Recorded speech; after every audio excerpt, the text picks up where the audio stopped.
पापा मुझ पर किसी का कर्ज नहीं है, मेरे पैसे कई लोगों से लेना है।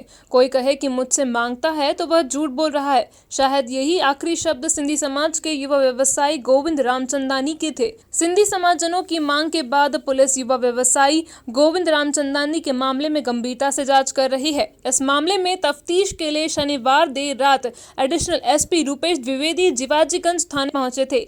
मामले में खास बात यह थी कि पुलिस को भले ही सुसाइड नोट नहीं मिला, लेकिन गोविंद की आत्महत्या के मामले में जो भी इस कमरे में गए थे उन्होंने सुसाइड नोट देखा था। इसमें गोविंद ने अपने व्यापार व्यवसाय के संबंध में कई बातें लिखी थी। वहीं अपनी पत्नी से उसके कैसे संबंध थे इस बारे में अभी तक एक पेज लिखा था।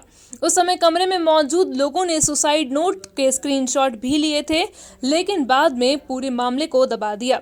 इस मामले में मंदसौर के एक सट्टा कारोबारी का भी नाम आ रहा है। उस सट्टा कारोबारी का गोविंद से क्या रिश्ता है और वह इस जांच के लिए किस तरह से प्रभावित कर रहा है, यह भी पुलिस को गंभीरता से देखना चाहिए। इस मामले में शक की सुई परिवार या दोस्तों के आसपास इसलिए घूम रही है क्योंकि वह गोविंद का पोस्टमार्टम भी नहीं करना चाहते थे, जिस बात को लेकर जिला अस्पताल के डॉक्टर से उसका हल्का फुल्का विवाद भी हुआ था।